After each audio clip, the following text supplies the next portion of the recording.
Welcome back to Henry Ford College. And we'd like to apologize for the technical difficulties. We're back up and running again.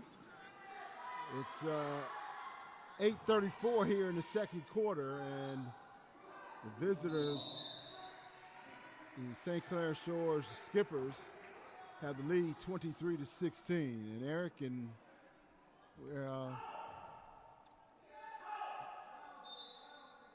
we identified the young lady who's St. Clair County. Yeah.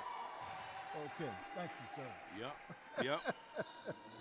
Okay. Yeah, big difference, but you know, Jeff, Henry Ford ended the quarter well, 18-14, down 4, but St. Clair Community College has started off fast in the second quarter, which you can't allow them to do. That was one of our keys to the game.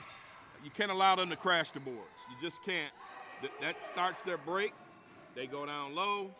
They can get a high percentage shot. You don't want that to happen. Little collision on the floor as Wilson goes down for Henry Ford, and Faith Plummer checks back into the lineup, and Tally takes a seat.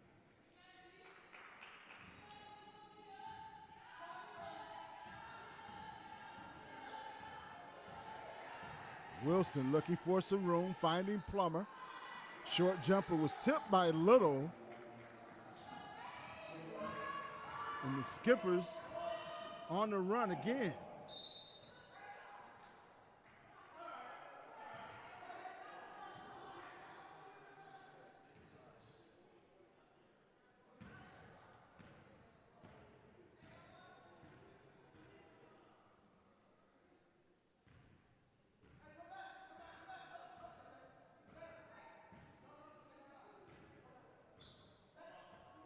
Ford wants to take a little bit off the shot clock. 9 seconds. Standiford looking for some room. Short jumper, no good, but whistles blow and the foul. So Henry Ford got what they wanted right there. Well, they got what they wanted, but that was a really off-balance shot by Standiford. I'm kind of trying to figure out like what the thinking is here. You want to get a good. When you get in the lane, you want to take a good shot. She seemed like she was a little off balance there, and early on, doesn't seem like she's in sync with the others. That's always an issue with this team. Are they all working together or in sync? Standiford misses both free throws. Taja Lewis got hit in the face for Henry Ford. She's rubbing that nose. Short jumper, no good. You don't want this to get up to double figures, but it just did. There it is. Yeah, Jeff, I mean, these are the things that you don't want to happen. A 9-point lead early, now it's an 11-point lead for St. Clair. They're scoring points and getting easy baskets. And it's a long season, and I'm wondering, like, how interested Henry Ford might be. They're playing in spurts. And that's one thing you can't allow the team to do, and that's get uninterested in playing. But this young lady will keep you interested as Wilson goes to the basket hard but comes up empty. And it's going to be a foul on Wilson, and that's one of those frustrating fouls, one of those, she didn't have to commit it, she just reached in. There was a little anger at the performance on the floor by Henry Ford. Little with the turnaround and another call, and that's going to be French with the foul.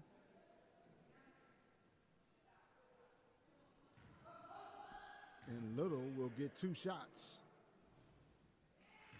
Conley knocks down her first. Little's a nice player. Yes, from DAPSAP, actually. Yeah, from DAPSA. Yeah, she's got a nice body. Sophomore, probably gonna get some looks somewhere else. But they've got they cause a problem because they got some decent size across the front. At least they're active. That's the best way to describe them. They're really active on the back end. Inside to Plummer, inside out game. Nice look inside. Satterford with the fake and the shot up, no good. Yeah, and I think honestly, Plummer has not been healthy for about a month. Those shin splints must be something. She seems like she's getting up and down the floor better than last week. Right. Which is an improvement. But man, oh man, it has been a laborious process for her. Watching her, it hurts. You know, we're not doing it. She's the one. You know. Stolen away by Satterford. And attacking the basket. Now Ariana, what's that? Is it Arlana Twitty, number 1 with the foul? She tried to track Stanford down and hit her from behind. Right, she caught up with a foul. She caught up with her, but that's a foul. And you know, when it's a foul, just go with the call. She mugged her from behind. And Satterford is struggling from the free throw line. That's 4 in a row she's missed right here. The last 2 times at the charity stripe. Little up and under, and the foul is called. And let's see what's on.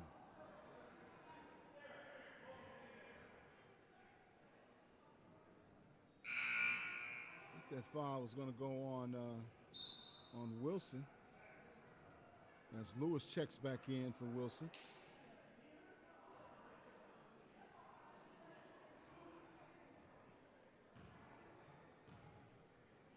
.503 here in the second quarter. E. Little at the line for St. Clair County. It makes it a 31-16 game. Well, they showed life at the end of the first quarter, but now it's a 13-2 run for St. Clair. And you got to stop the bleeding, but it doesn't look good. I mean, the body language isn't good. The activity is even worse. Al-Shamari, I'm looking at her. I would love. She's guarding Little. That is definitely a mismatch. But she battled. She's active. Battled. Yes. I just want to watch and see, you know, the adjustment to playing basketball.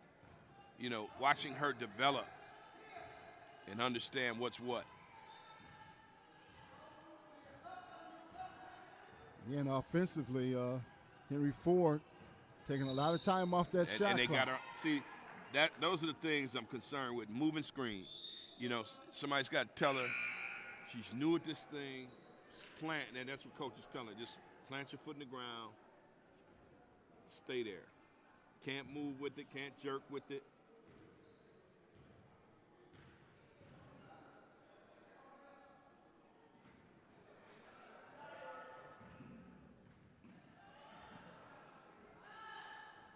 Three-point attempt is good.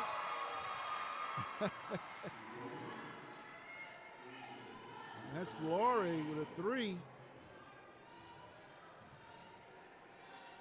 She was feeling good after making that shot.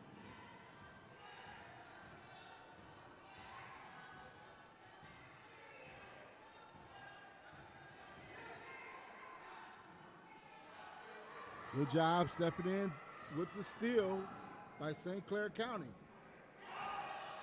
No foul call, no whistles blown. Stafford gets her hand on it, and that's going to go over to Henry Ford.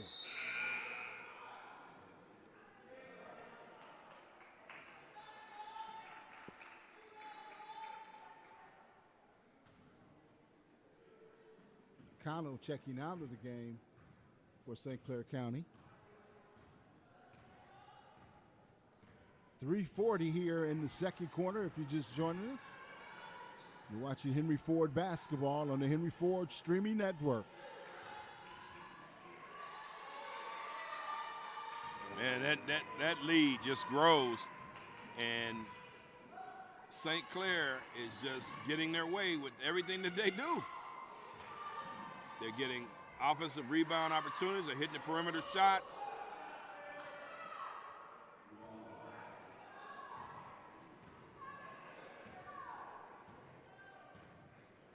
French bringing it up slowly. Everything offensively is just slowed down for Henry Ford. That's a good point, Jeff. They missed the foul there. Yeah. They missed the foul.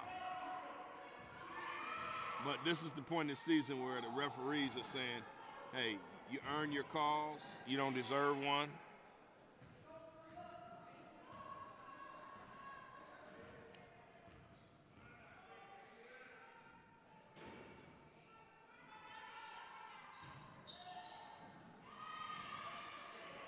Would have been a nice little step through if she would have held on to the ball there. Twitty off the glass. That's an 18-2 run. Body language is everything. It's telling you the story right now. You got young ladies kind of walking. Not kind of. They're walking. Yeah. Preserving some energy. That was a good pick there. No, they're not conserving energy. Cut it out. That's a nice jump shot. Hey, Jeff, if I'm not going to allow them to get away with it, I can't let my partner get away with it. Come on, man. They are walking down the floor, man. And Staniford with a nice jump shot. But right back at it is Tally or Twitty. Twitty. Yeah. I mean, it's just, you know, you still have to have pride. You still have to come out and compete. And if you talk to coaches, old or new, they'll tell you. It's all about being competitive. Good drive to the bucket there. Nice layup. And that's how you finish it off right there. That's a drive buster there. Yes. I love the way she plays. Taja Lewis. Yes. Another one of those pieces coming back next year. But you have to be careful because in the off season, young ladies can move from school to school. It's just like any other Division I, Division II, whatever, you know? Yeah. Now I was talking to Coach Craig Archer, the head coach of St. Clair County, and I was telling him, you know, you guys have a very tough job. And he mentioned that very thing you just said about the movement in junior colleges. And that was Stafford with the bucket, 38-22. Under 40 seconds remaining. Almost stolen away. Stafford again to the bucket, left-hand shot. That's going to be a blocking foul. And Ashley Holligan is called for the foul. And it's a really quick half, and you know, team fouls. Henry Ford has 5 right now, and St. Clair 3. The pace of the game is going by fast, and if you're Henry Ford, you want to indeed slow it down the second half.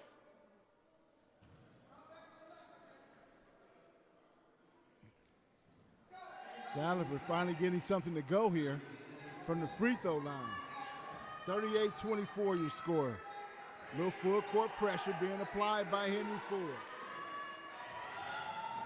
Good job under pressure, knocked out of bounds. Al Shamari down there got a steal, and I look forward to seeing that kind of progress. Just need to get more comfortable on the floor, and that's what you want to see. It's obvious that she hasn't played a lot of basketball. Just perspective of where you are, what you're doing, why you're doing it. That was McConnell of St. Clair County.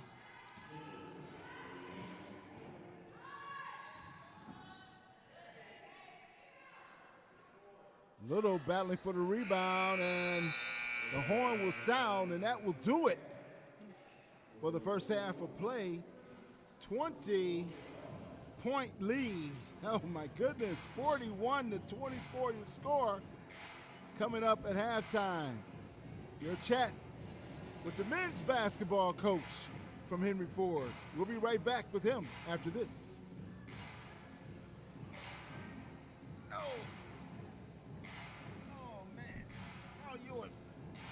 And you ought to start paying me extra for this. You don't never do it.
All right, we're back. Eric Pate, along with Henry Ford College head basketball coach Chris Shepard. And Coach, thanks for joining us again, as you always have. And it's a 17-game winning streak. I mean, you're on a roll, but you know you weren't happy. You haven't been happy with the way the team has played. Talk about it. No, we just we haven't played with the energy and the purpose on defense that we need to have. And Saturday was probably, or Thursday we played because of the snow. Thursday is probably the worst game we played all year. We won, and we're reading our clippings too much. So, you know, the line has been drawn in the sand. We're going to play hard today. We can lose, that's fine, but we better play hard. If not, we're going to be in here on Sunday morning. Wow, and you know, that's an edict right there. I mean, if you've ever played any sports, anyone that's out there, you know, when the coach says, hey, play hard or else, guys are going to respond. But, Coach, kind of talk about the fact that off of an injury, and then lead us into the playoffs and how that whole thing will work next week. And we'll be on the air live streaming that. Just talk about the Fortney injury first. I mean, Ty Fortney makes us different, man. You know, he has big statistical games for us at times. They have multiple games of 20 and 10, but his defense allows us to. I mean, he's a shot blocker at the rim. He changes shots. He allows us. He plays with great effort. He's a high energy guy. His teammates love him. It's a huge addition. I can't tell you what a big deal that is to get him back. He was dealing with a little arm injury. At first, we thought it was going to be pretty bad. Thankfully, you know, he's been out about 3 weeks, and he's good to go. He's practiced all week. He was cleared on Thursday. We kept him out just to make sure everything was good, and he practiced really hard yesterday and looked good. Aquarian Cole is a kid that it looks as though, I mean, I know you can't have anyone signed or anything, but head coach Greg Campy from Oakland University was here. Both of his assistants were here last week, Tony Jones and Mike Covington. Can you say that the Aquarian's headed to Oakland? He loves Oakland. Oakland loves him. I think it's a perfect fit. You know, it's kind of a new development. You know, they sent his transcript in. He just got the final good. Everything was good there. Now we just got to finish strong. They're kind of letting him go through the end of the year, and then he'll get out there on an official visit with mom, take time during the family, maybe even before, if we're fortunate enough to win the conference tournament, we have a week off before we go to Danville, the National. Maybe he'll get up there for a visit then. But it's a great fit for everybody involved. Yeah, I don't know if it's 100% done, but he had his mind on Oakland. Oakland pulled the trigger. I think it's a good opportunity. Pontiac kid too. Pontiac kid, local. I mean, yeah. he can go around. He knows his way around Oakland's campus. He knows how to get there. Old Arena. He knows a lot about their history and stuff. It's a school that that we vetted for him. You know, we worked really hard to try to get them to come out. And he's the real deal. He can play at he's got a lot of schools that are very serious about him and want him to come on visits and all that. But Oakland was one that he wanted to go get, and we're thankful that he got it.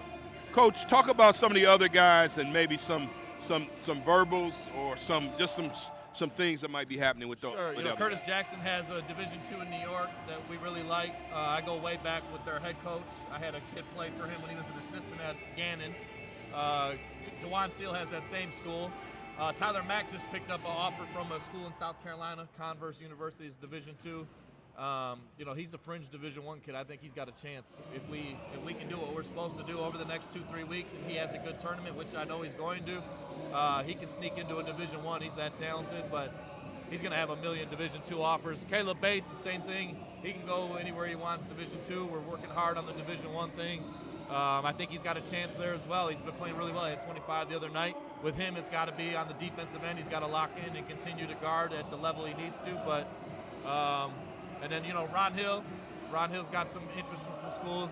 We've got to finish up his transcript and get it together. He had a great first semester academically. We just got to finish that up this semester, and, his recruiting will really pick up. Okay, I'm calling UDM. Hey, Mike, this is Eric Pate, one of your favorite alums. Can you get down here to Henry Ford College? I mean, I'd love to see that happen. He should. We got two no-brainers. I mean, DQ and Ty are a no-brainer in the Horizon. That's not even a conversation. I mean, they could play anywhere in that league. Caleb Bates and Tyler Mack, I would take them, but I know I'm biased. But there are other kids that are definitely going to be able to play at that level if they get the right school to take them, the right fit, and hopefully that works out. But definitely DQ and Ty Fortney, those two are no-brainers.